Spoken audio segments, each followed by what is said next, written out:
जय हिंद दोस्तों। आज हम लोग सदन के बारे में पढ़ेंगे। किस चीज़ के बारे में? सदन के बारे में। पूरा भारत में जो सदन है वो दो तरह के होता है। कितने तरह के? दो तरह के। सदन कितने तरह के होता है? दो तरह के होता है।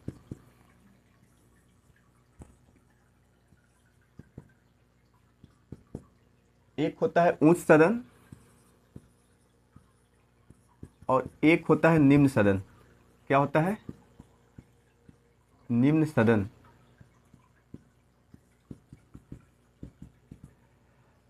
उच्च सदन को राज्यसभा बोलते हैं, राज्यसभा। और निम्न सदन को क्या बोलते हैं? लोकसभा, लोकसभा। अब जो राज्यसभा है वो संविधान के आर्टिकल 80 में पढ़ना है। कितना पढ़ना है? आर्टिकल 80। और जो लोकसभा है उस संविधान के आर्टिकल कितना में पढ़ना है? 81 में पढ़ना है। मेन हम लोग का क्या है? राज्यसभा और लोकसभा पढ़ना है। क्या पढ़ना है? राज्यसभा और लोकसभा। हाँ, हम लोग को क्या पढ़ना है? लोकसभा और राज्यसभा। अब आर्टिकल 80 में क्या है? राज्यसभा के बारे में पढ़ना है और आर्टिकल 81 में लोकसभा के बारे में। अब यहाँ पे है कि जो राज्यसभा का सदस्य है वो पूरा भारत में कितना होता है? तो पूरा भारत में राज्यसभा के सदस्यों की संख्या कितना होता है? 245। और पूरा भारत में लोकसभा के सदस्यों की संख्या कितना होता है? 545। लेकिन अभी भारत भारत में जो पीओके एक हिस्सा था, जम्मू कश्मीर का एक क्षेत्र था, जो आज के डेट में कहाँ पे है? पाकिस्तान में। तो उस टाइम में अगर पीओके अगर भारत में आएगा तो भारत में पूरा राज्यसभा के सदस्यों की संख्या कितना होगा? 250। और अगर पीओके आएगा तो पूरा यहाँ पे कितना हो जाएगा? 552। तो ऐसे अभी वर्तमान में 245 गो राज्यसभा के सदस्य हैं और 545 गो लोकसभा के सदस्य हैं। अब है कि राज्यसभा के सदस्य बनने के लिए एज कितना होना चाहिए? तो यहाँ पे एज है 30 बरस। कितना है? 30 बरस। और लोकसभा के सदस्य बनने के लिए कितना एज होना चाहिए? 25 बरस। ये मिनिमम है। कितना है? मिनिमम। कम से कम आपको 30 बरस एज होना चाहिए कि राज्यसभा के सदस्य बनने के लिए, और लोकसभा के सदस्य बनने के लिए 25 बरस होना चाहिए। उसके बाद है कि राज्यसभा को द्वितीय सदन बोला जाता है। क्या बोला जाता है? द्वितीय सदन, द्वितीय सदन। और लोकसभा को क्या बोला जाता है? प्रथम सदन, प्रथम सदन। उसके बाद जो राज्यसभा है उसको क्या बोला जाता है? बुजुर्गों का सदन, बुजुर्गों का सदन बोला जाता है। और इसको क्या बोला जाता है? नौजुओं का सदन, नौजुओं का सदन। अब राज्यसभा को बुजुर्गों का सदन क्यों बोला जाता है, हम लोग इस चीज़ को क्लियर करेंगे। यहाँ पे अभी हम लोग देख रहे थे कि मिनिमम जो इसका एज है वो 30 बरस है। तो बहुत कम ऐसा कैंडिडेट होता है राज्यसभा में कि जो 30 बरस के बहुत कम होता है, यानी अधिकतर 50-60 के ही बनते हैं। तो इसीलिए इसको क्या बोला जाता है? बुजुर्गों का सदन। और इसमें नौजुआ लोगों का मौका मिल जाता है, तो इसी कारण से इसको क्या बोला जाता है? नौजुओं का सदन है। इसको क्या बोला जाता है? बुजुर्गों का सदन। उसके बाद है कि राज राज्यसभा का जो सदस्य बनता है, इस हाँ, राज्यसभा का जो सदस्य बनता है उसमें अप्रत्यक्ष चुनाव होता है। हाँ, इसको क्या बोलते हैं? अप्रत्यक्ष। हाँ, राज्यसभा को क्या बोलते हैं? अप्रत्यक्ष। और इसको क्या बोला जाता है? प्रत्यक्ष।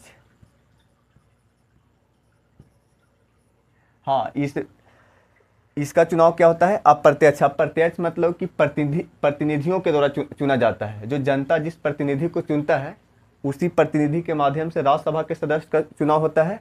और इसका जो लोकसभा का चुनाव होता है उसमें प्रतिनिधि का चुनाव सीधे जनता के द्वारा होता है।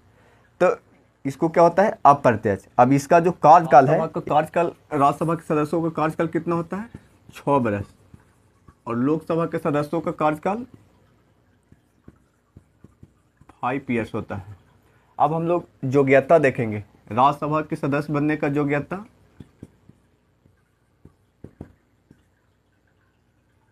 और उसके बाद लोकसभा के सदस्य बनने का योग्यता।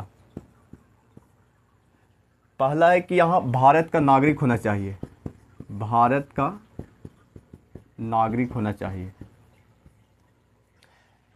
हम लोग नागरिकता के बारे में पहले भी पढ़े हैं कि अगर कोई भारत के नागरिक है तो उसको एक विशेष अधिकार दिया जाता है, और विशेष अधिकार वह अधिकार है जो आप किसी जो भी देश में रह रहे हैं वहाँ पर आपको चुनाव लड़ने का, या कोई भी जो एग्ज़ाम निकाल कर बड़ा से बड़ा पोस्ट पर आप नौकरी कर सकते हैं, या भारत की कोई भी जगह पे आप घर बना सकते हैं, घूम सकते हैं।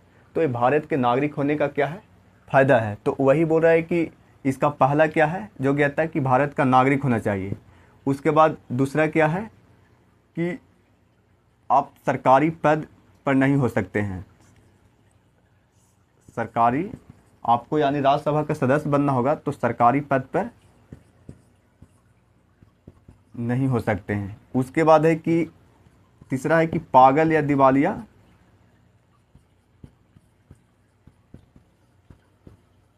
दिवालिया नहीं होना चाहिए। उसके बाद चौथा है कि आपको कम से कम 30 बरस एज होना चाहिए।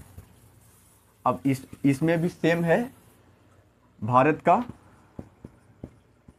नागरिक होना चाहिए।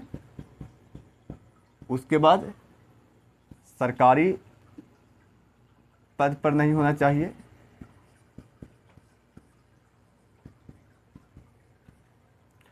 उसके बाद पागल या दिवालिया,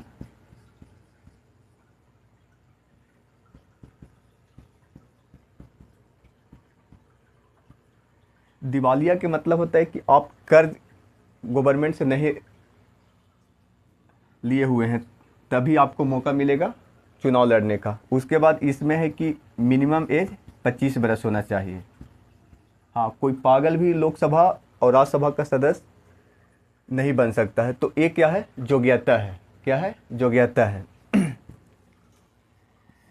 उसके बाद है कि राज्यसभा का जो पहली बैठक था वो 3 अप्रैल 1952 को हुआ था। कितना को हुआ था, 1952 को। इस समय इसका नाम था काउंसिल ऑफ स्टेट नाम था। क्या था, काउंसिल ऑफ स्टेट। और लोकसभा का भी पहली बैठक 1952 में ही हुआ था। कितना में हुआ था, 1952 में। इस समय इसका नाम था हाउस ऑफ पीपल। क्या नाम था, हाउस ऑफ पीपल। 1952 में जब पहली बार राज्यसभा का बैठक हुआ उस समय इसका नाम क्या रखा गया था, काउंसिल ऑफ स्टेट। और 1952 में जब लोकसभा का पहली बैठक हुआ तो उस समय इसका नाम क्या था, हाउस ऑफ पीपल। लेकिन आज के डेट में राज्यसभा का नाम क्या है, हाँ, आज के डेट में काउंसिल ऑफ स्टेट का नाम राज्यसभा और हाउस ऑफ पीपल का नाम क्या है, लोकसभा है। तो ये आर्टिकल 80 में राज्यसभा के बारे में और आर्टिकल 81 में क्या था, लोकसभा के बारे में पढ़ना था। उसके बाद इसमें था कि राज्यसभा में 12 जो सदस्य होते हैं वो मनोनीत होते हैं। क्या होते हैं, मनोनीत होते हैं, और इसमें क्या होते हैं, एंग्लो इंडियन होते हैं। 2 एंग्लो इंडियन होते हैं।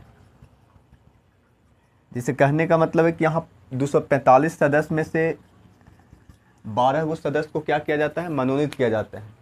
और वो जो सदस्य हैं वो सदस्य कोई खेल सेक्टर से आते हैं, या कोई फिल्मी इंडस्ट्री से, या कोई साइंस में बढ़िया अगर हिसाब किताब है तो वहाँ से लाया जाता है। तो 12 सदस्य मनोनीत होते हैं, और 2 एंग्लो इंडियन जो अंग्रेज भारत में रह गए हैं उनके माध्यम से क्या होता है, चुनाता है। तो इसमें 545 में से 2 को क्या रहेगा, एंग्लो इंडियन, यानी 543 प्रत्यक्ष जनता के द्वारा चुना हुआ कैंडिडेट रहेगा। और इसमें 12 अगर हम लोग कम करेंगे तो लगभग 200 मतलब 232-33, हाँ 232-33 के लपेट में क्या रहेगा, मनोनीत रहेगा। तो इस तरह से राज्यसभा और लोकसभा के सदस्य का क्या होता है, मनोनयन होता है, मनोनीत होता है। आगे हम लोग इसी टॉपिक को अगले क्लास में पढ़ेंगे। धन्यवाद।